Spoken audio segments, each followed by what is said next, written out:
ஒரு மாசம் முடிஞ்சு அவங்க அப்பாவும் சித்தியும் வீட்டுக்கே வந்துடுறாங்க. வந்த உடனே வீட்டுல இருக்கிற முயலை பாக்குறாங்க. இந்த கருமத்தை முதல்ல வெளியே தூக்கி போடு அப்படின்னு சொல்லிட்டு கத்துறாங்க. வீட்டுக்குள்ள வந்து அவங்க சித்தி அந்த முயலை வெளியே துரத்தி விடுறாங்க. அந்த முயலும் மண்ணு சீச்சிட்டு வெளியே போகும்போது மண்ணுக்குள்ள இருந்த மோதிரமும் வெளியே தெரியுது. அந்த மோதிரத்தை பார்த்த உடனே அந்த பசங்களுக்கு சந்தோஷம் தாங்க முடியல. இப்பதான் உயிரே வந்த மாதிரி ஃபீல் பண்றாங்க. இப்ப அவங்க சித்தியும் பீரோவை திறக்கும் போது இந்தாங்க சித்தி மோதிரம் அப்படின்னு சொல்லிட்டு அவங்க கையிலே எடுத்து போய் குத்துறாங்க.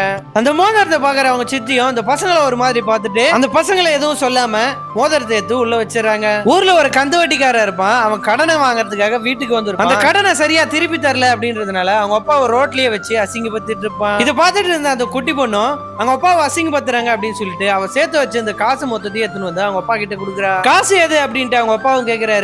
அப்பங்கார ரொம்ப கஷ்டப்படுறான் அப்படின்னு சொல்லிட்டு 2 மூட்டை கலக்கா வாங்கிட்டு வந்து அந்த பசங்க உரிச்சுதுங்க.